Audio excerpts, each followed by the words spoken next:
Coming up on this episode of the Mental Golf Show. What's the one thing, if you could only say one thing, what's the difference between me and you? And he understood that I was basically saying, what's the difference between amateurs and professionals? And he looked at me and he said, oh, that's easy. The thing about golf, you have to have a lot of things going on in your head between shots and ideally nothing going on in your head. Yes. With every shot. I have thoughts and they don't have power over me, and I can choose to direct my attention where I want to. Solo golf is a training ground for that. I look at it as a training ground. The more you can make the walk between shots, less about beating yourself up and more about observing and more about being mindful, the more that becomes joyful too. That's what I think we're all striving for.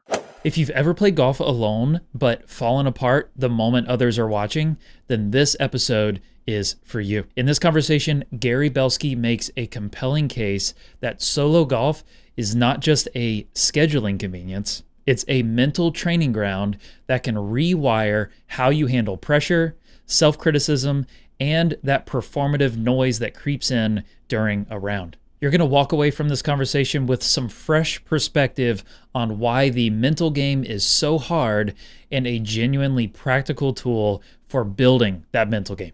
Gary Belsky is a New York Times best-selling author and journalist who spent 14 years at ESPN, and his soon-to-be-released book, Solo Golf, The Zen of Playing Alone and How It Can Transform Your Game, is unlike anything else in the genre. So let's go ahead and get into this conversation with Gary Belsky. What is golf to you? Is it a difficult test to push yourself, or is it a pure enjoyment? Everything should be for fun. Yes. How'd I know you were going to say that? My answer to your very smart question is yes. Golf is and can be many things. In fact, I think that's one of the reasons why this book meant a lot to me was, I say at the outset, I dedicate the book to all of the people that I love to play golf with, except when I love to play alone. And I start the book off by stressing literally on the first page, I'm a social golfer. I love to go with my nephews or nieces, with my close friends. I don't even mind being a single and playing with 3 strangers. I'm a hyper extrovert. So all of that is enjoyable for me. But there's a way that the social game of golf with other people, golf, in groups, keeps us from experiencing what I think are some of the best parts of golf. And solo golf, the name of the book, but also kind of the practice, sort of allows my golf experiences to be completely well-rounded. So sometimes I'm just there to move the ball down the course as quickly as I can in as least embarrassing a fashion as I can, as competitively as I can.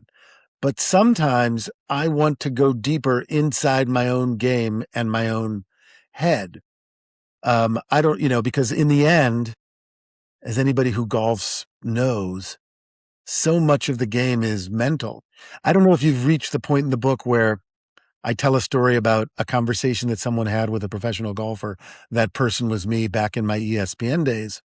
And I was golfing with somebody who wasn't even a named professional golfer, but it was somebody who for a while made a living playing golf. And I asked him it was the first time we had ever played with each other. And I asked him in the middle of the round, I looked at him and I was like, what's the one thing, if you could only say one thing, what's the difference between me and you? And he understood that I was basically saying, what's the difference between amateurs and professionals? And he looked at me and he said, oh, that's easy. And I expected him to talk about hip turn or arm radius or, striking position or aim, any number of the incredible assortment of physical aspects to the game.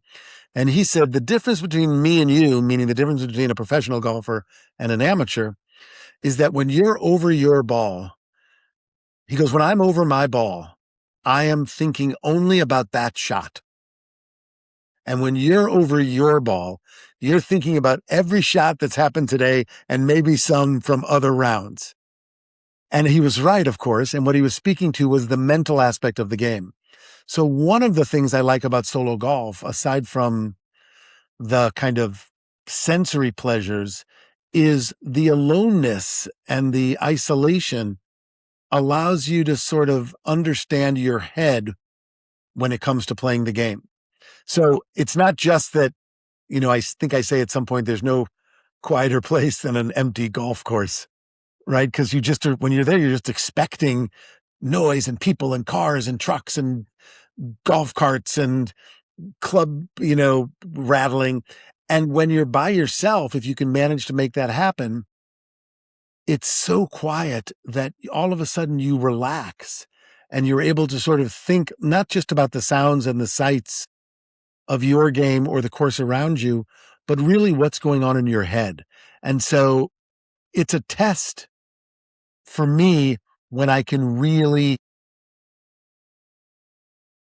say to myself that I'm testing my golf skill. Oftentimes when I'm playing competitively with people socially, I'm testing my ability to compete and my ability to be part of a team or a betting experience. But golfing by myself really puts me to the test in a different way. It's me in the course. It's me in that club. It's me in the ball. And in fact, one of the things, sorry if I'm speaking too long, you asked me a question I love every bit of that this. really got me going. One of the things I explain, as you know, about 25% of the book is actually explaining to people how to make solo golf happen because it's hard to do. Because the golf industrial complex wants us to golf with 3 other people every 8 to 12 minutes. That's how they make their money. But one of the ways I do it is that I'm often traveling and I will try to figure out what one of the worst courses is in that area. And if I can find out one of the worst courses, then I know that I'm going to probably be able to say to the starter, hey, can you get me out by myself? And sometimes there just may not even be people there. But what I like about it the most is that the courses are often, they don't have as much money to tend to the courses. The fairways have a lot of hard pan. There's a lot of extra rough around the apron. It's just, the courses aren't as good. It's harder, but it also makes me feel a little bit like it's a truer test of my game. And it makes me feel a little bit closer to those shepherds in Scotland or in China or in Holland, in all the places 500 and 600 and 700 years ago, where bored loners started to figure out ways to keep, to occupy their time. And they realized, hey, if I swing this stick at that petrified piece of sheep dung, I wonder how far it could go. And I wonder how accurate I can be. And there's something about the most beautiful courses like Augusta, like Shinnecock, like Pebble Beach. They're wonderful to play at. But I wonder what those shepherds would think if they were there. They might go, wow, this is way easier than the game that I had to play. Yeah. And so part of solo golf for me is the mental game of harder golf and truer to the experience of me against the hole. Me trying to whack this ball 400 or 500 yards in sometimes difficult conditions where the margin of error is centimeters. And that's what I like about solo golf when I'm playing by myself. It's harder, but in a weird way, more enjoyable. Yeah. And it makes sense? Of course it does. It gets back to the, even when you are playing in a group or you're playing in a tournament and you're trying, it's not purely social. It's not just, let's drink and have a good time, which can happen simultaneously. But when you're trying to compete and play well, you're going to play your best when you disregard everyone else already, as it is, right? If you can play as if you're playing the golf course and you can accept the golf course as it is and have the mentality of, okay, there's a leaderboard of 90 people here. Instead of me against 89 other people, it's me against the golf course relative to everyone else against the golf course, right? You're going to oh my God, be more Josh, present. You're so spot on. I always say that the best golf I've ever played is when I'm playing solo golf. But the best golf I've ever played with other people is when I can channel myself playing solo golf. Yes. Oftentimes, I tell people before they're competing, if they're playing in a tournament or whatever, try to play around by yourself. Because when you're playing with other people, you will be able to call up those feelings, that focus, that concentration, that aloneness in a very useful way. So yeah, I completely agree with you on that. It's a smart observation. Yeah. And, the main idea of this podcast is helping golfers perform better through the lens of, performance psychology and that kind of thing. So it's inherently about improving your game. And you talk a lot in this book about the value of playing solo golf on being able to help you improve. So a question that came to mind was, um, when you play solo, you're removing the distractions of other people. You're Yeah. hyper highlighting the only thing that you really need to be focusing on is the golf course, and all of this other people's opinions, judgments, whatever, you know, criticism of other people, trying to swing well, trying to play up to other people's skill or whatever. Or the self-criticism. Yeah, self-criticism too.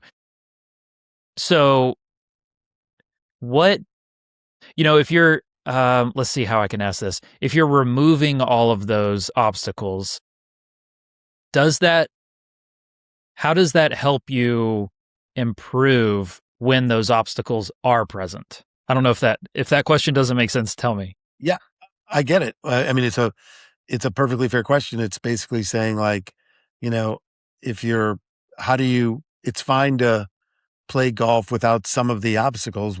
How do the obstacles affect you when you can't remove them? Right. And what do you think? what I tell people, what I think is true is that it crystallizes the feeling that you're trying to get so that you can use that when you're playing with other people. Ultimately, if you're thinking too much when you're playing golf, and I don't mean course strategy, I mean when you're over the ball. When you're over the ball at some point, you want to aim yourself.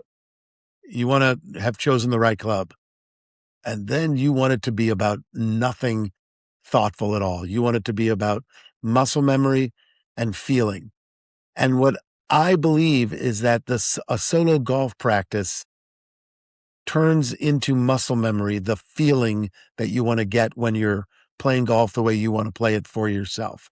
So that's how I believe that the distractions become less distracting. The noise becomes less noisy. The pressure becomes less onerous in competition or just with other people when you've had solo golf experiences, because you basically can teleport yourself mentally back to those sensations, those feelings, that position. In general, I think the struggle that people have with golf socially, whether or not the social is just playing with friends, playing with strangers in a casual round, or playing competitively, what people have a hard time doing is emptying their head, which you have to do. And the thing about golf, what's strange is you have to have a lot of things going on in your head between shots, and ideally nothing going on in your head Yes. with every shot.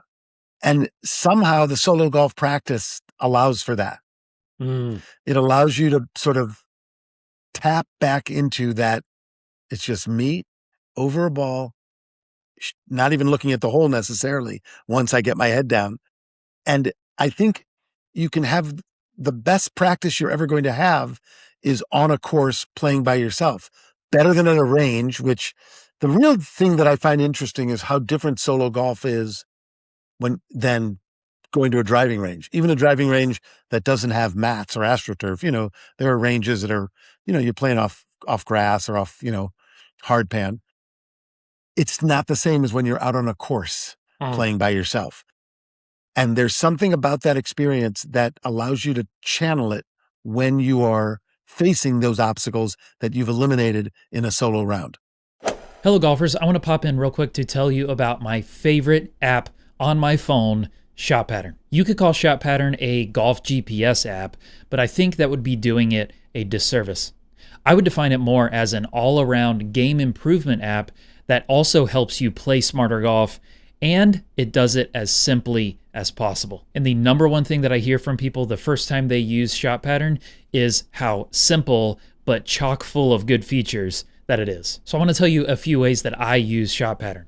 I will use it for pre-round planning, like seeing my arc widths and seeing my dispersions and scatter plot of previous shots on the actual GPS view of the golf course. And I'll use it for just a quick view in round if I want to see how far it is to a certain penalty area or to carry a bunker or the fat part of the green. I'll also use it for a post-round review where I will go through the golf course and track my stats, and then I will also use it to plan my practice based on that data that I have right there in Shot Pattern. And then another way that I use it that might not apply to you, but I will use it in one-on-one coaching sessions with players. My players will be taking me through a round of golf that they had, and I'll have it on screen right there next to the Zoom window, and I'll be going through Shot Pattern hole by hole, following along with what they're saying. Or we'll also use it as a pre-round, pre-tournament strategizing tool. So I know that doesn't directly apply to you and using it with a client or something, but that just shows how valuable I think Shot Pattern is, and I use it every single day. And I'm telling you, despite being able to do all of this, it's also the simplest, fastest, smoothest app that I have on my phone. And it's cool, there's also an iPad version, and it's even better on that big screen. So you can get a 20% discount on a yearly subscription to Shot Pattern by going to the website shotpattern.app and then tap Start a Free Trial in the top right, and then you'll be taken to a page where you can enter a discount code, and the discount code is Mental Golf Show. Just Mental Golf Show. And I will also have that link in the show notes of this episode that will take you directly to the page with the discount already applied. So thank you to Shot Pattern for always being such a great supporter of myself, my golf game, and the Mental Golf Show. It gives you a North Star to know, okay, when I am not going north during a round, when I am being distracted, when I am falling prey to all of these obstacles, I know which way is north because of the solo rounds that I've played, because of the feelings. Before I started, sorry to interrupt, but before I started playing solo golf and I would try to calm myself on a course before a shot, before a putt, whatever the case might be, I'd take a breath, breathe in, the stuff that I'm sure you talk about all the time I've listened to you guys a little bit, you talk about this, how to gather yourself. When I would do that and it would be somewhat effective. When I started playing solo golf, I would do the same thing, but it would bring me back to moments that were real of me being at peace and perfectly calm on a hole, but by myself. And that I could just be like, I'm just trying to replicate that. I'm already there. And that's, I think, the big difference, to be honest with you. Yeah. Yes. So it's a weird kind of physio-psychological muscle memory. Yes, that's exactly right. I'm a big fan of kind of training it in a really high quality, effective way and a difficult way, and then let's go test it in a situation. So I agree. And you said kind of on this note, and you briefly mentioned it there with overthinking, but you said golf is a sport that punishes overthinking yet rewards mindfulness, and it's a paradox where the key to really good golf, it lives somewhere in this. How, maybe just explain what you mean. Golf is a sport that punishes overthinking yet rewards mindfulness. Maybe what's the difference there between overthinking and mindfulness? And I don't know, expound on that. Mindfulness I would describe as sort of being aware without judgment of a situation, your own skill level, a previous mistake, if you can't get it out of your head. Overthinking is believing that you can intellectualize your way to perfection. And that's just noisy. That's mindfulness is quiet and overthinking is noisy. That's how I would say the difference, if that makes any sense. So well said. Yes. Also, there's a funny thing about, there's a book, I talk about all the different the book is kind of organized where, like, 2/3 of it is sort of, I think, 8 essays, short essays, in which I explain why solo golf. There's a whole, one is about nature, one is about solitude, one is about sound, which is one of my favorite chapters That's because, like, good. you hear so much. But I talk about imagination and silliness in one of the chapters, two of the chapters. And there are things that I do, by the way. I experiment if you're playing solo golf well and you understand how to move around the course so that you don't butt into somebody or get noticed. Like, sometimes you're actually able, it doesn't count for your handicap. So a round of golf for me, sometimes a solo round can be 11 holes, because why not? Nobody's counting but also it can be like, sometimes I'll just be, I need to do this approach shot 3 times. I need to experiment with grip, or I need to experiment with swing path, or I think I need to put my foot back or the ball back in my stance. And you can do that. But also sometimes I will play around where I'm just going to be like, I'm only using a 7-iron today. And I will just play with a 7-iron, and it's funny. And sometimes it's very useful. You learn things, and sometimes, by the way, I have played holes where I just use a putter as long as there's no carry. And by the way, I've bogeyed 480-yard holes with a putter. No kidding. Wow. Yeah. By the way, holes that if I was using regular clubs, I'm not sure if I would have bogeyed. But my point about that is that sometimes when I'm playing with friends competitively, I'll just be reminded of kind of a silly thing that I do in solo golf, or a moment, and it'll actually relax me. I'll be like, oh my God, I think I could use my 7-iron now, and maybe I should just keep my 7-iron in my hands for the rest of this round where I'm betting with my friends, or there's a trophy on the line. I'm not really competing for trophies, but the sort of calling back the solo golf experiences and feelings helps sort of center me and put the game into perspective. I'm really competitive. I do not like to play poorly, and I do not like to lose, but I'm a good loser, meaning that I understand that I am not Scotty Scheffler or, Colin or Tiger. I am just a guy trying to get better a little bit today at golf. And having the solo golf experiences, including some of the profound ones, but sometimes the silly ones, loosens me up in a way that just takes me out of my head, out of the noise, and into my mind, into the quiet. If that makes sense. Yeah, of course. And it, it's the value of meditation or going on a solo walk by yourself without any distraction or, music or podcast. You're training your ability to, notice your own thinking, have a better relationship with your own thoughts, right? So when you're playing by yourself, all there is your own thoughts, really. Right? But that's the only voice you're going to hear, whether it's inside your head or outside coming out of your own mouth, right? The only voice you're going to hear is either in your own head or your own voice. So when you can go through that experience and grow in a appreciation for yourself, or, like you said, non-judgmental awareness, being the definition of mindfulness, just grow in a love for yourself, right? I have thoughts and they don't have power over me, and I can choose to direct my attention where I want to, right? All of this solo golf is a training ground for that. I look at it as a training ground. Very much so. I notice it's funny that you talk about talking to yourself out loud.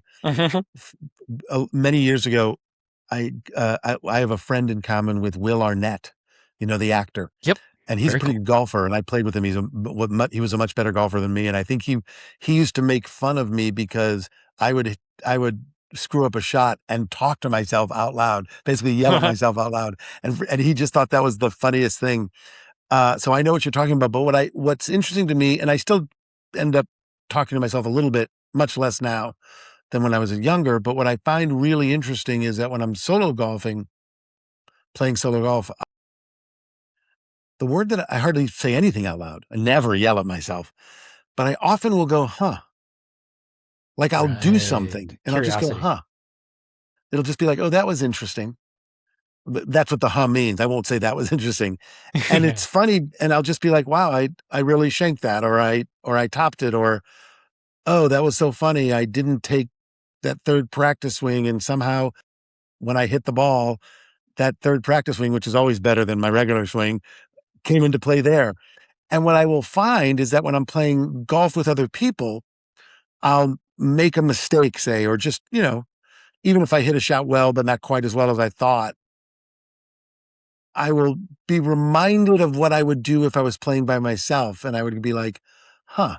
And Yeah. just recollecting the attitude that I bring when I'm playing solo golf to my social golf game makes my social golf game more mindful.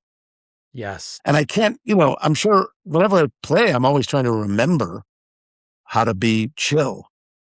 But it usually happens, the chillness, when I access a memory from a solo golf experience. I'll just be like, Yes. oh yeah, if you were playing by yourself, you would just be like, that was interesting, and just kind of Right. apply it to the next shot, whatever it was that I thought.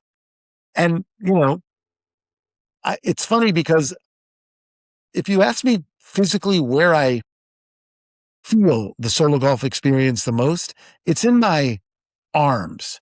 There's something about going around the course when you're playing by yourself where like your arms feel really relaxed because like, I think when you're tense as a golfer, you're tense mostly in your forearms and upper arms and shoulders. Yeah. Just Shoulders. literally, I think that's where the tension, you're looking because you're always fighting like that's where you think your power comes from, even though it doesn't, et cetera. And there's something about the solo golf experience where like when I think of myself playing solo golf, I think of my relaxed arms. They're almost in my head, dangling in a way that like Ben Hogan or Bobby Jones's arms used to dangle, right? Like I Mm. always look at those old videos and they both talked about this. You just want your arms almost, dead off your shoulders, just alive enough to grip your club and let your arms go up with the turn and and come down with the swivel Mm. and let gravity do its work. I mean, Bobby Jones was a genius at that. Like his arms looked like they were almost paralyzed, except Yeah. like he would just, stripe those shots when the ball left the club. And I get that feeling when I'm playing by myself, and it's very hard for me to bring that feeling when other people are watching me shoot, even if they're close friends or family and they're not judging me at all. They know who I am. Yeah. I still get the tight arms. In solo golf, my arms are so relaxed, and sometimes I can bring that feeling to the course with other people. Again, it's about channeling. Like it just makes you want to play solo golf more as much as you play regular golf. So Yeah. that like, if I could, if I could in some dream retirement, I'd play golf twice a week with friends. And on each, I'd play on Tuesdays and Thursdays, but on Mondays and Wednesdays, I'd be playing by myself. Mm. That sounds Because I like a think that's dream. how I connect to my best golfing Yeah. self. Yeah. Yeah. The kind of performative nature of the way we respond, the way you're talking about Will Arnett, observing how you respond. And you don't do that when you're by yourself. There's a performative nature, and it's ironic that Will Arnett is a performer. He's an actor. So God, he it's could crush the ball off the tee. really, is he that That's all I good? remember playing with him. I remember him making fun of me and crushing the ball off the tee. I love Will Arnett. I need more of Yeah, Will me Arnett in too. my life. We haven't spoken we were at a party together probably 10 or 12 years ago, but he was a great guy. And my recollection was a very good golfer. And in any event, a better golfer than me and Yeah. funnier because he used me as material, Yeah. justifiably so. Hello golfers, I want to take a quick moment to tell you about the Basic Practice Plan. The Basic Practice Plan is designed to help you simplify your practice routine, give you a structure to hold you accountable, but also stay flexible to a potentially inconsistent schedule. If you're like me, you can have the best intentions for how long you want to practice, but as it usually happens, your practice gets cut short.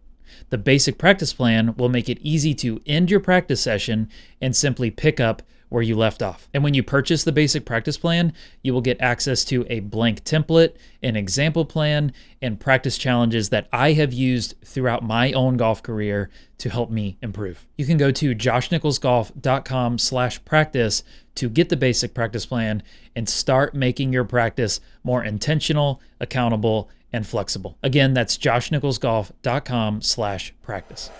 Right. So, but that performance that we put on for other people, it seems like, what are your thoughts on why do we do that when we're with other people? Why do we change when we're with other people?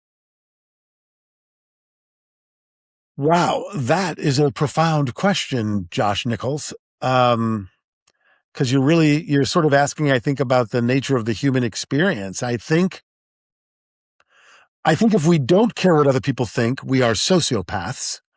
And we don't want to be extreme, that because some percentage of sociopaths end up becoming serial killers. Not the majority of them, by the way. I think the estimates are that about 1% of people are sociopaths. And most of them don't become serial killers. But sociopaths are people that don't care about what other people think, or they can't access what other people think.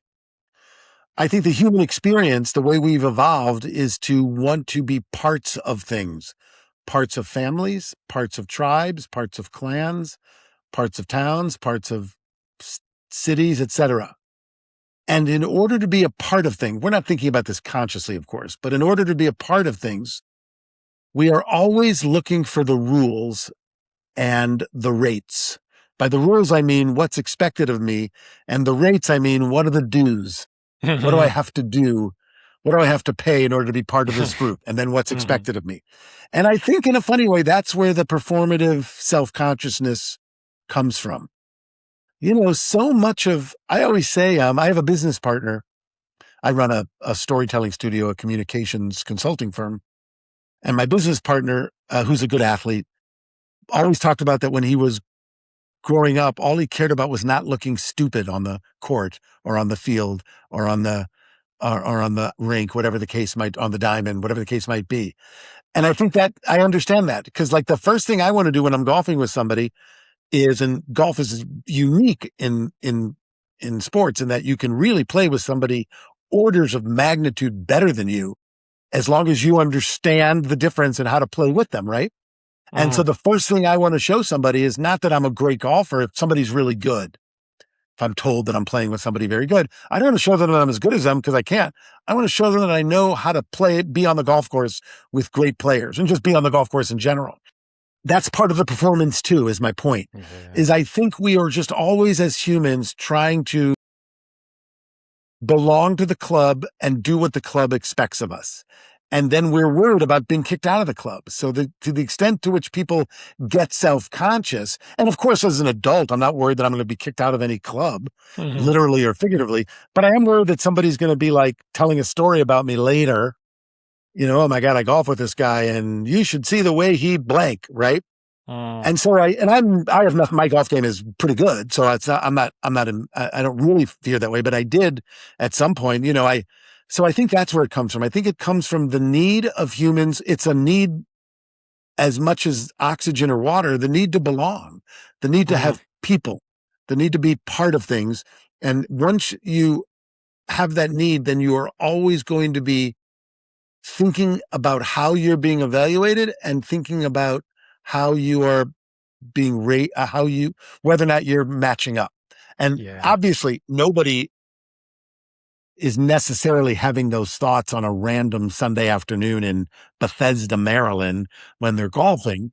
I don't know why I picked Bethesda. I've never golfed in Bethesda. But they are humans, and that's what humans do. They are aware of the other people watching. It's funny. Part of that is just because of the natural narcissism we all have that we always have to battle in all aspects of our life. I'm sure it's come up on this show before, which is, we all are kind of thinking that it's our movie and everybody else is just, guest starring in the movie for a moment. And if that part of it, so, what I always want to tell people who are nervous about their golf coming out and playing, I want to bring a friend out and he'll be like, who are you playing with? And I'll be like, this person and that person. The friend will be like, I don't know, they're going to be, they're too good for me. And I'll be like, they don't care about you. That's right. They don't even care how we golf. That's right. They'll care if you make too much noise and we get or go too slow and the you affect ranger them. comes, Right. but they're not going to care about you. Like nobody's looking. And so that's what's funny about so much of the things that go on in our head is the worst problem. Sometimes you'll be like, I'll make a swing and I'll think, oh, I wonder how that looked. And then I'll look up and somebody wasn't even paying attention. And worse, they don't know where my ball went. Yeah. Right. So one of the things I always try to tell people is nobody's looking. And even if they're looking, they're not paying attention. And even if they're not paying attention, they're not being judgmental. And even if they're being judgmental, you don't care what people like that think, because who cares what judgmental people think? All of which is a way to sort of get yourself out of that performance mindset. You're not performing for anybody. You are having experience for yourself. Yeah. Oh, that's so well said. Yeah. And that's where some self-awareness comes in, of kind of catching yourself in that loop, or the intrusive or even non-conscious thought of, I'm worried about what they're thinking. If you just catch yourself doing that, whoa, I can tell I'm performing for these people. You can, if you've been playing solo golf, you can recall back to the time where this is how I felt when I played completely alone and there was zero people to impress or perform for. And I loved that feeling, and I loved who I was in that moment. So I'm going to recall that feeling and be that person right now. And I think that's awesome. So yeah, if you can give yourself triggers, even the better, right? Like the that I talked to you about is a trigger. Yes. If I can just make myself go, I remember that, like, I'm just trying to understand what happened and apply it to the next shot. And sometimes I will do a thing where I'll be like, I'll laugh at myself. Because I'll just do some, and when I can laugh at myself on a course playing with other people, there's science behind this. You immediately get more relaxed. Immediately. So I'll do something. I'll just be like, that's what I do in those situations, Yeah. And as soon as I do that, ideally, by the way, I like to do it on the way to a shot. Like if I'm walking down a fairway and thinking that like my ball might have trickled off and it's in the rough, I'll sort of like when I get to the ball and see it in the rough, I will try to remind myself to laugh, because and the laughter just brings down the pressure, brings down the valence of the moment. And, you just golf better when you're chiller. That's right. You just do. Yeah. Yeah. You had a quote in the book, and perhaps that's the ultimate lesson here, that golf, stripped of its trappings, rituals, and material things, is at its heart a simple game of striking a ball and enjoying where it takes you. So why do golfers lose sight of that enjoyment? That's a good line. I'm glad I wrote that. Yeah, that's a great line. That's why I took it down. So why do golfers lose the sight of that enjoyment? Why do they lose sight of it? Yeah, of that enjoyment. Wow. Yeah, you keep asking these profound questions. Quit stalling for time. Just answer it. I am stalling a little because, to be honest with you, like the answer is in Buddhism or, in Zen Buddhism. It's like, because we do so many things to remove ourselves from the moment. I was just telling we were at a lunch, my partner and I were at a lunch, my business partner and I were at a lunch with some friends, and on the way back, I was telling him a story. I saw a short film at a film festival yesterday in New York City called The Parable. And it was very, very well done. And The Parable, the director was a guy named Jeremiah Dickey. It was a short film, and it was an animated parable of a Zen koan, I think it's pronounced, Koan. And the story is basically a man. He's being chased by a tiger. He outruns a tiger, but goes over a cliff. He grabs onto a vine. There's a tiger below, a tiger above, and the vine is being slowly about to break. He's about to die in this Zen parable. That's basically everything going on in a golf game, weirdly enough, in this analogy. Sounds like a round of golf. And he's about to die. He's about to have to take a shot with a lot of people watching and a lot of money at stake. And all of a sudden, on the side of the cliff, he notices a vine and there's a strawberry. And he plucks the strawberry and bites into it, and he thinks, that's the most delicious strawberry I've ever tasted. And that's the end of the parable. Right. He was like tiger above, tiger below. He's about to die. And he's able in the moment to enjoy, right before he dies, to enjoy the taste of the most amazing strawberry he's ever tasted. That's what we're looking for on the course. In that line you quoted me, you're just looking to think like, I'm just trying to have fun because it's a crazy, insane game that I'm trying to knock this ball hundreds and hundreds of yards with a weird shaped stick in as few strokes as possible. And bizarrely, the first stroke that I hit, let's just say 225 reasonably straight, counts the same as the fourth stroke that I hit 6 inches. Like on the scorecard, they count the same. That's an insane game, but really fun. I should just keep in mind that's what I'm trying to do. That's all I'm trying to do. I'm trying to do it with the spirit of guys who did it 600 years ago just because they had nothing else to do or they were bored. The reason why it's hard to do is because life just throws tigers and vines and cliffs at you. And we throw them at ourselves. And our brains, if you were talking to an evolutionary biologist, I think you might have known this because I'm sure they sent you my biography. I have a side business where I give speeches and I lecture about the psychology of decision making. And, that intersects a little bit with the world of evolutionary biology and evolutionary psychology.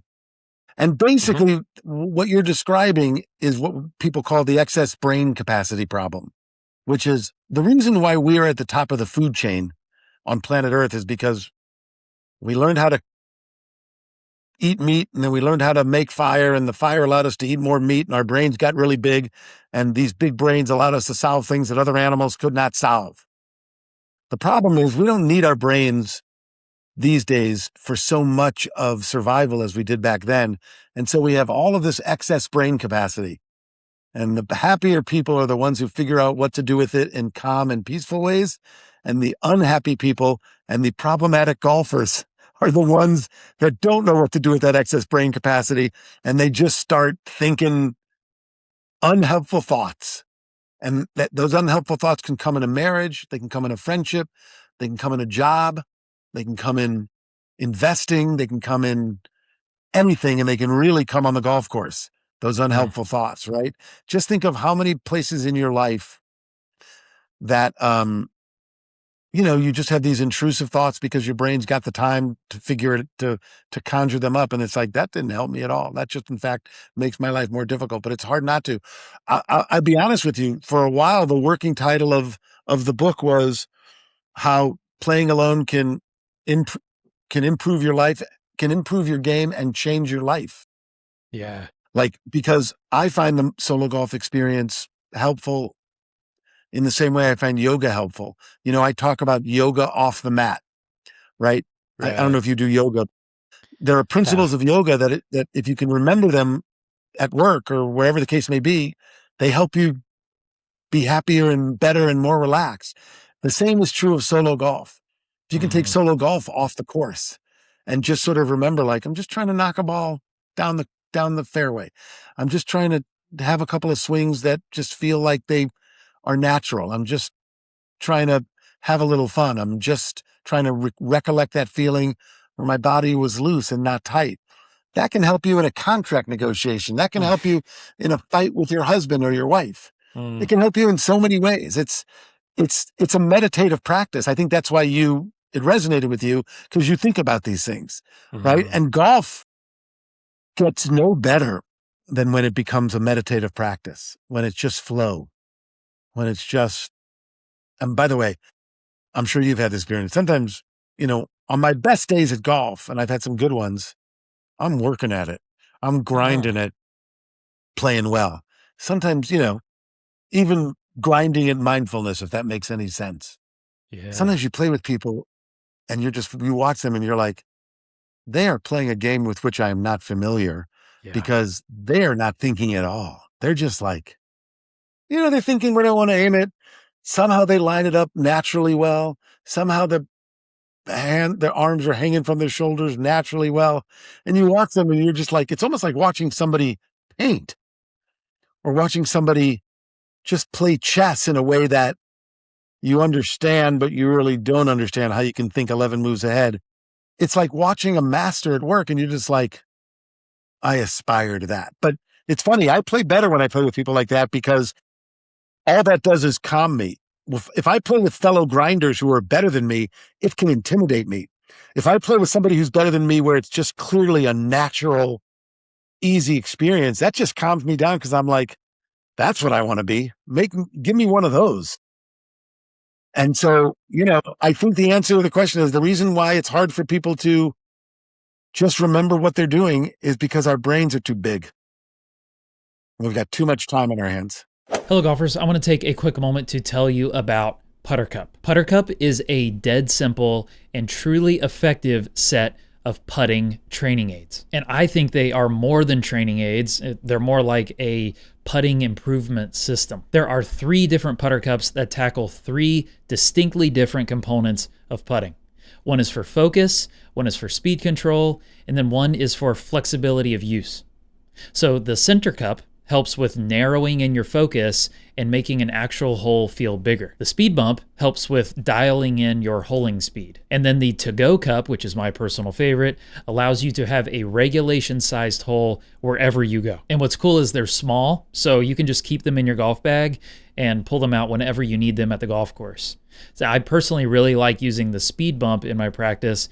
It's kind of my go-to putter cup because it's just like the name implies. It's a plastic circle that goes around the edge of the hole and forces you to dial in your speed and your aim, or the ball won't go in. And you might ask, isn't putting hard enough? Why would I want to make it even harder? Well, something that I strongly believe in is making practice harder so playing feels easier. And PutterCup is probably the best and simplest version of that I have ever seen. So you can get 15% off of your PutterCup by going to puttercupgolf.com/mentalgolfshow and then sign up for the newsletter. That's as simple as that. Go to puttercupgolf.com/mentalgolfshow and sign up for the newsletter, and you will get 15% off of your order. So thank you to Matt and the PutterCup team for supporting the Mental Golf Show.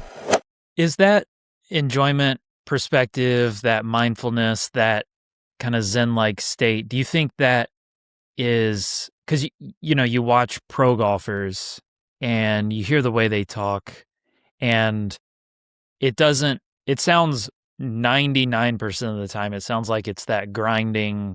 Enjoyment is not part of the factor, right? They might say, that was fun out there. I really enjoyed the grind. I enjoyed the difficulty of the competition. I enjoyed the discomfort.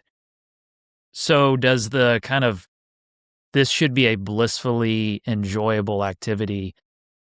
Is that a false expectation? But also, does that clash with kind of competitiveness and improving? Well, I think when you talk about professional golfers, it's not really analogous to the experience that you and I have, mostly because professional golfers are really professional compartmentalizers. Mm. I always explain to people, I worked at ESPN for 14 years. I always explain to people that, like, I'll give you an example in a second, but rare is the person who is succeeding at a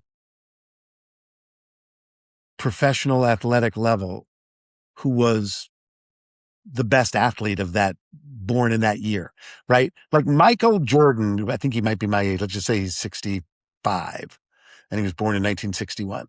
Michael Jordan was not he was arguably the best athlete born in that year in terms of professional success, but he wasn't the best athlete from a physical specimen point of view. But he got to where he was because he was able to marshal world-class athleticism with a world-class athletic brain, right? So most people are not, necessarily golf. So many people who don't succeed at the highest levels of golf are better ball strikers or have better hip turn or better swing path than the professional golfers, than Jim Furyk, right? Not to pick on Jim Furyk just because he had that unusual, swing. But what these guys are able to do, they are grinding in so many ways, correct, but not when they're over the ball. Yeah. When those guys are over the ball, their minds are empty. Man. They are, when they're taking that, when they go into their backswing, they're not thinking. If they are, something usually goes wrong. They're professional compartmentalizers because they are grinding. But so asking about, it's hard because they're trying to make money from it and they're trying to make a living from it and they're super competitive. But the actual experience of golf, meaning the golf swing, which is all golf is a golf swing. That's all you do. You play 18 rounds and you have about 120 seconds of golf. You play 18 rounds. And a lot of walking and a lot of thinking and about 120 seconds of golf. People always talk about, there's only 11 minutes of football in an hour-long game. Well, there's not a lot of the sport. There's not a lot of golf in golf. Yes. But for those 120 seconds, 72 shots, roughly the amount of times to take those shots is, let's just say, 2 or 3 seconds. They are at peace. They have to be. You can't do what they do without it. And the rest of it is a grind. And so I think it's just that. So, and for the rest of us, it's trying to get to that level where whatever else is going on that, in that swing moment, we're just not thinking about anything. And then and then when you're done with it and that feeling, by the way, you know what I'm talking about because that's what a golf shot is. You take a shot and you're like, I know. I don't have to put my head up. That ball is exactly where I intended it to go. Yeah. But And also what just happened. I don't care. And if it's not, I don't care because that's how it's supposed to feel. Right. You have those. If I have a good round, I have 10 or 12 of those a day. Forget about what the outcome is. I'm just like, oh yeah, that's what it's supposed to feel like. It feels like that most of the time for them, but that's what we're all aiming for. And so the grind is the setup. The grind is everything else. The enjoyment. And then the more you can make the walk between shots, less about beating yourself up and more about observing and more about being mindful, the more that becomes joyful too. That's what I think we're all striving for. Yeah. And that's really hard I know it's not fair to, the thousands of people listening to this are not pro golfers. So that's a huge mistake that we as amateur golfers do is either aspire or compare ourselves to pro golfers. The sport teases us. It allows us to. It allows us to think we could actually do that. Yeah. Right. Yeah. I've been I've been up close and personal at football games, at basketball, professional.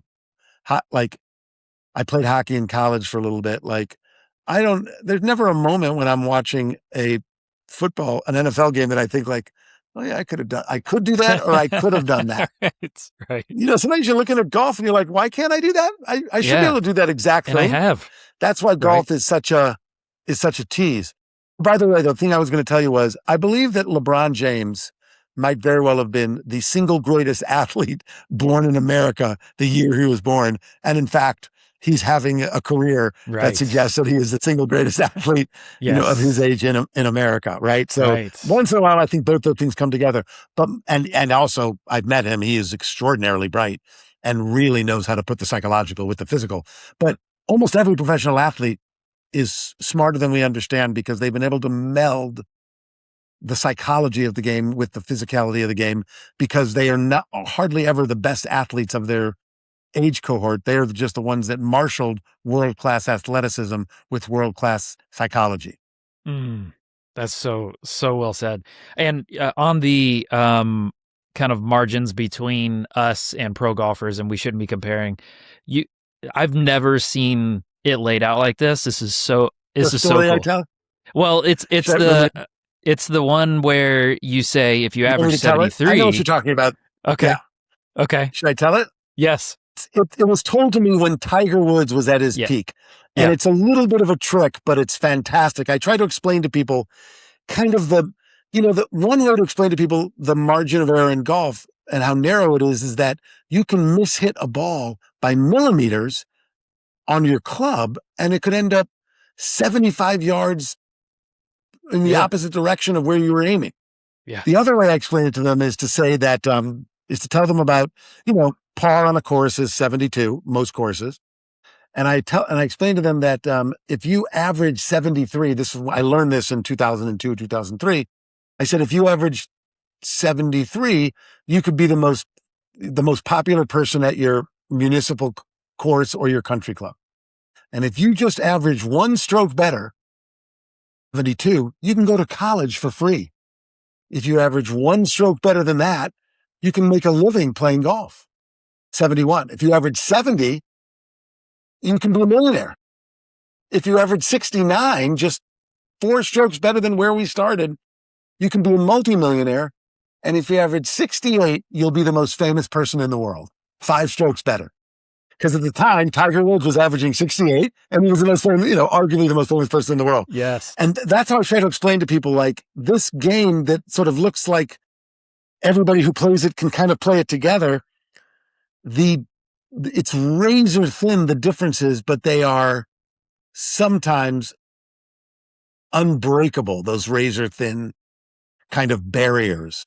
The difference between somebody who shoots a 75 and somebody who averages 75 and somebody who averages 70 can be so insurmountable as to be laughable that we think somebody could ever fix it.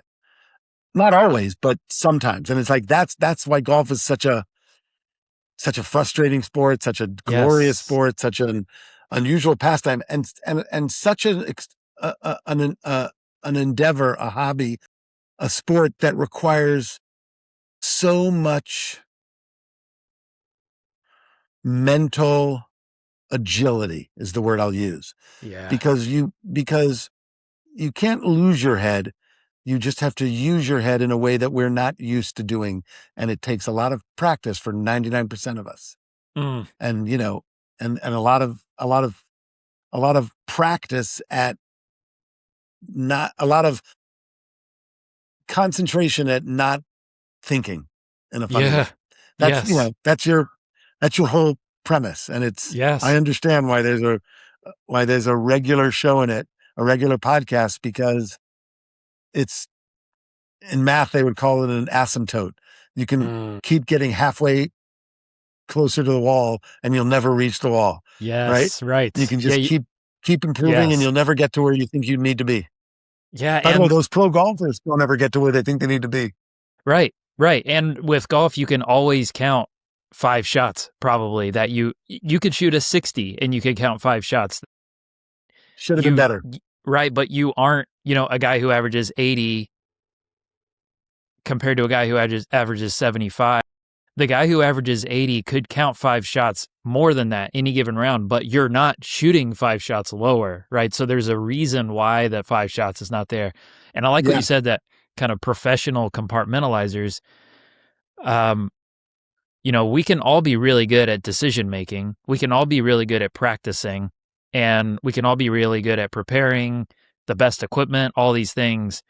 But if you can't compartmentalize when it's time, when the actual moment of truth happens, then all of that is still incredibly important, but all of it just doesn't translate quite as well. That compartmentalization is truly what it's all about. And you did a quote, it's not a matter of trying harder, but rather of disappearing into the act.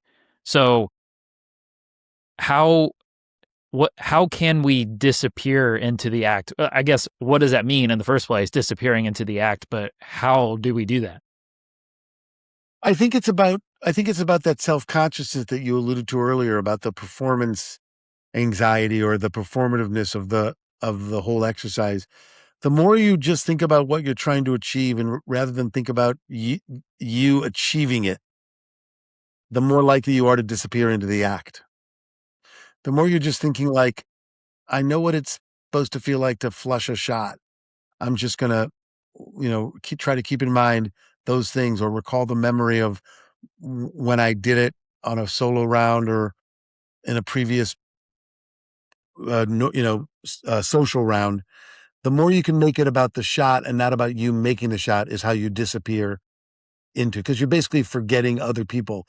And if you start forgetting other people, eventually you get to yourself and you forget yourself too. And that's really ultimately that's the goal. And then you hit a ball and you're like, oh, I did that. That felt perfect. Huh. Yeah. And then you walk to the next shot and you hope like, oh, I should just keep this up. This is a good vibe. And if you can do that, you can just do that easier when you're not having to. Doing that is easier when you're by yourself, when you're not having to watch somebody else's ball or do golf chatter or help somebody find a ball or whatever the case may be. By the way, again, I love playing with other people, but there's something about playing solo golf that makes you relax when it works, and it works most of the time. And oftentimes you end up playing solo golf, sometimes in bad weather, sometimes on bad courses, sometimes with borrowed equipment. And inevitably you get taken to the essence of the game and everything else drops away. And that's always what you're trying to do. So I love that. And okay, so this book, Solo Golf, when I first got it in the mail, thank you for sending it to me. You got this an advance copy because you're important. I did. Yeah, because I'm a VIP, of course. But when I first got it, I thought, oh, okay, this is kind of like a nice, coffee table, a book with cool pictures and, some quips in it. And this book is chock full of like deep psychology, and it has practical stuff of like, here's how to play a round of solo golf, because it's not as easy as you would think, but it's just like it's full of really good psychology. Yeah, so it's funny you mentioned that, because first of all, I'm very proud of the look of the book. Workman Publishing, and it's so cool. It's so cool. They did a really good job, and it's probably about 15,000 or 20,000 words total. We didn't want to overwhelm people, and it's a quick read, but I wanted to make it so that reading it and leafing through it would give you the feeling that you get when you play solo golf. So I tried to make the writing of it, sort of smooth, but also have a lot of information in it. It sounds like, at least for you, that worked. And it's funny, earlier you mentioned the pictures. Golf books all have a certain look, because, beautiful pictures of holes and beautiful pictures of trees. And so this needed to look like a golf book, because people, the first time they pick up a book, they thumb through it. It needed to look like an authentic golf book, but I didn't want it to look like every other golf book. So a lot of the pictures were very carefully chosen, like, these like that tracks in the sand, the close up of a dirty ball, the ball washer. I wanted to make it about there was a solitude and an isolation in there, that we wanted to make it feel like a real golf book visually, but feel like a solo golf book. And there's never been a book like this before. And so I really think the publishers, hit it on the nail, because we wanted to give you the feeling of playing solo golf when you read the book. And I hope we did, because I hope it makes people, golf course superintendents or owners won't like this, but I hope it makes more people try a solo round. It's funny, since I started to talk about this, people are coming out of the woodwork telling me that they play solo golf, and they're like, didn't know anybody else does this. Yeah. I try to do this, once or twice a week, where I just go and just play 5 holes by myself, or they'll tell me these stories. And I'm like, yeah, I know, because it's, if you discover it, and I discovered it by accident, I tell the story how in the book. If you discover it, you go like, why aren't I doing this more often? And again, I love playing with friends, but there's something about this that just is restorative. It makes you feel better regardless of what your score was. And by the way, that isn't always the case with golf. Sometimes you have a great game of golf and you feel great, and sometimes you have a bad game of golf and you still feel great. But a lot of times, if you don't have the game of golf you want, you're kind of annoyed for the rest of the day. And so I've never been annoyed after a solo round. Never. Right. Because of that, just always in that curiosity, that self-exploration. I'm just self-acceptance. Yeah, relaxed. I just did this thing that people have been doing for hundreds of years, and I did it in a beautiful place with beautiful sounds, with a little bit of time to think, with a little bit of time not to think, Yeah. right? Like, Oh, I'm like anybody else. I'm walking through an airport. I'm walking to work. I check my phone. I'm never tempted to check my phone when I'm playing solo golf. Just not. yeah. I hit a Yeah. ball. I walk to the next ball. I look around. I'm thinking. I'm not thinking. It's funny. Like I only realized this on this call. Like I never check my phone when I'm playing solo golf. Yeah. Wow. Just don't, that's how you know you're in No a flow desire. state. Yeah. No desire Yeah. to, That's how right? you You know want to, you're in a flow state. you're purely present and you want to be purely present, right? Yeah. You're not looking for an escape. This is your escape. This is where you want to be. Josh, I'm sure your regular listeners know this, but how long have you been doing this podcast? Early I'm a journalist, so 2019. at heart, is it okay if I ask you questions? Of course. Yes. Please. Yeah. How long have you Early been doing it? 2019. What prompted you to start doing it? A lot of this kind of self-exploration thing. I wanted to learn more about the mental game, and I started out as just a solo it's funny. I started out as a solo, just topical, let's talk about self-awareness, let's talk about confidence and whatnot. But I wanted to kind of force myself to have to learn about these different things with the mental game. Out of I felt like I got really good at golf through being good mentally, but I didn't really have an understanding of why or what specifically changed about my golf game, mentally Hmm. speaking. So I wanted to learn and pair knowledge with experience. And this podcast has kind of been that. And now I've been talking to a lot of people who know way more about these things than me, like yourself. And I'm further pairing knowledge with experience and hopefully helping Well, listeners. that makes me want to ask you a question, which is now with the benefit of all the knowledge that you've accumulated, when you look back at your game and realized that you improved in the, what do you think you figured out retroactively, even if you didn't Yeah. know you were figuring it out at the time? The number one thing was acceptance. It was pre-acceptance of a mistake. Really, it was like anything can happen today, and I will be okay. I had the feeling back then, and out of a cacophony of things of practicing well, having a good instructor, having met my then girlfriend, now wife, so my pie of my life got more balanced out, which allowed for golf can be bad and I'm okay. But I've learned since then the kind of mechanisms of acceptance and the different parts of the brain that, you know, are associated with this sort of thing. So looking back, I realize no wonder that was such a powerful mental state for me. I was able to be totally present on the golf course and not worry about past shots because they didn't matter. And it's been so cool to be able to look back and say, okay, it was not a fluke. It wasn't just because I had a bunch of time to practice. There was real psychological things happening that are real things that anybody can do. Yeah. God, it's so interesting how funny is that acceptance? It's such Yeah.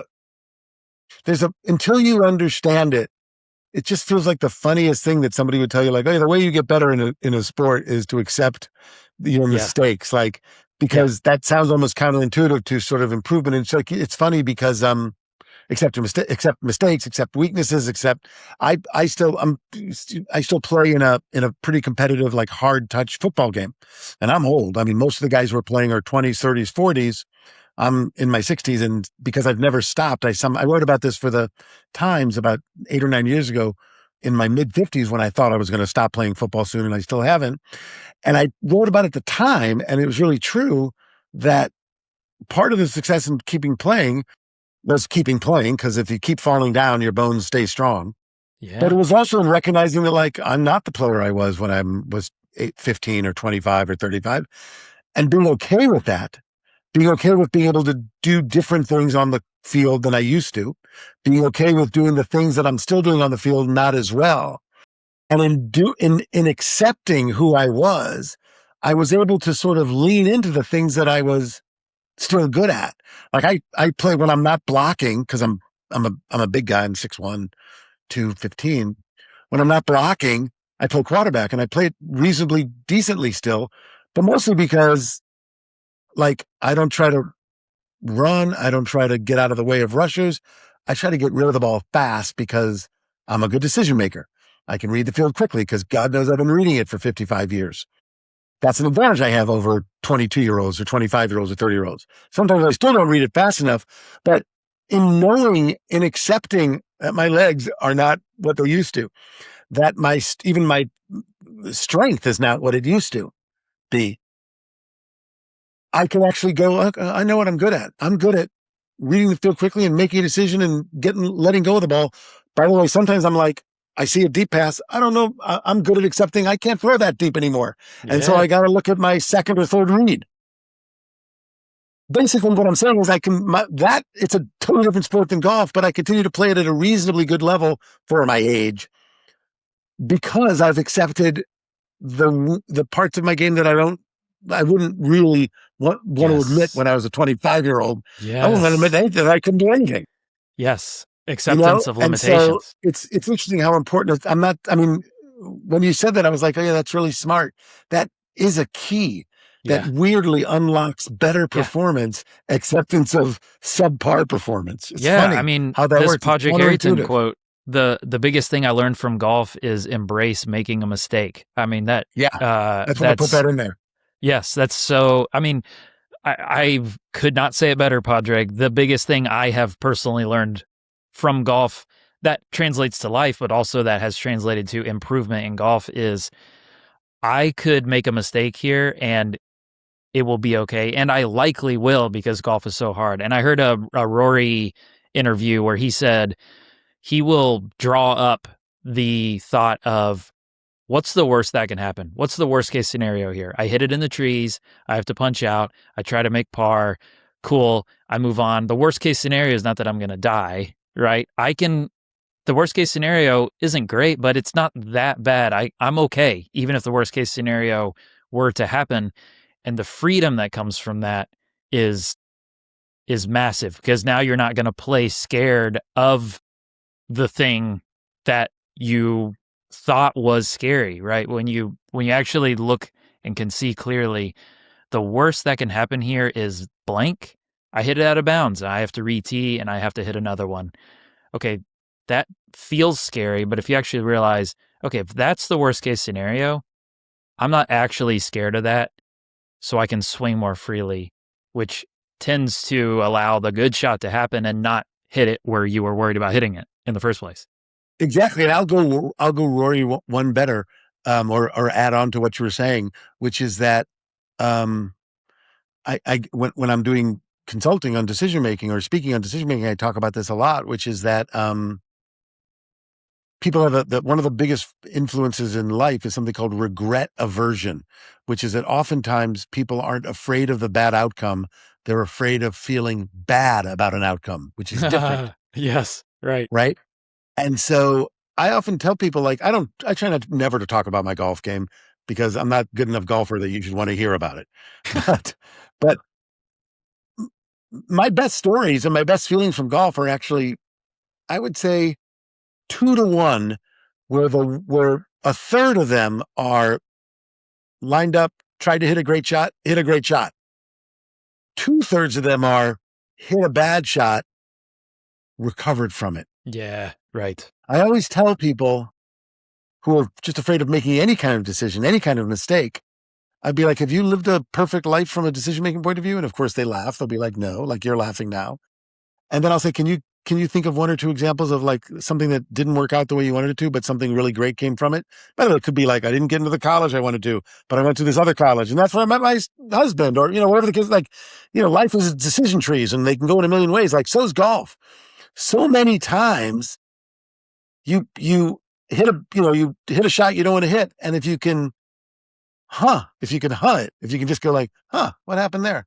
And then you go and then you find yourself in the woods and you punch out and it turns out you play it perfectly and you end up not destroying the hole. Maybe you got a bogey, but you thought triple bogey was in play or whatever, that maybe parred it when you thought there was no way you weren't going to get away with anything less than double bogey because you recovered well. Like in some ways, that's often some of your best feelings on the course, how you rallied, resilience. And it's that acceptance, like, is also, reminds you that, like, yeah, some of the most fun I'm ever going to have in life is the resilience part of it. Mhm. Nobody asked to be in a bad situation, but that's the test. Yes. Test is like, what do I do when I screw up? Yes. And oftentimes, if I find out that I can actually stay calm and just take the next shot, that's pretty good. In fact, like, that's kind of what I want. And that's kind of what, people wax all the time about how golf is a metaphor for life. It's true when it comes to that. Mm. If you can learn how to accept your mistakes and punch out smartly in life, you will do very well, my friend. Yeah. You know what I mean? And yeah. And that's the mental part of the game. Yes. The more mentally strong person is not the person who is only thinking positive thoughts all the time. It's the person who can handle negative experiences, bad results, and be okay. Right? Resilience, to use your word. I'm a big believer in that. And so you asked me what I learned looking back retroactively. That's it. So Gary, this is amazing. I never know how these conversations are going to go, but you brought the heat, and I can see why. Well, I appreciate that. You're an awesome guest. So Solo Golf, when is it out? It comes out, the official date is May 5th, but of course people can go online and order it at any of their favorite booksellers. Yes. My name is Gary Belsky and the book is called Solo Golf, but if you put Solo Golf in, by the way, it's so funny the way Amazon works. There are all these people, like somebody, because it's been listed since January, somebody has already like come up with some like very small, like clearly it looks to me like a very quickly put together book of like games to play when you're playing solo golf, because they're hoping to like get the people to buy that too. And we, in my book, are actually, I talk about things, while you're playing, ways to sort of experiment so that it's a fun experience and you can have a lot of variety in it. I hope people will buy it. I think people will enjoy it. I think it's a good gift, and I think it's a good gift to yourself, because I think it really can just sort of put you in the right frame of mind to get into the right frame of mind. Yeah. Which is what we're all trying to do. It's so cool. Gary, thank you so much. This has been a true pleasure. Thank you, Josh. Thanks for having me on. All right, everyone. Thank you so much for tuning into this episode of the Mental Golf Show. If you are interested in taking your game to the next level and working on your mental or performance aspects of your golf game, I am taking on new clients. I work one-on-one with golfers all over the world of all different skill levels, from junior, college, amateur, mid-am, mini tour, PGA Tour player, of all different skill levels. I work directly with them on their mental game, their performance, their strategy, their practice planning, all of it. So if you're interested, you can check out my coaching plans, pricing, and what all is included in working with me by going to joshnicholsgolf.com/coaching. Again, you can check all of that out by going to joshnicholsgolf.com/coaching. All right, everyone, I'm Josh Nichols. Let's get out there, play freely, and I will catch you guys next time.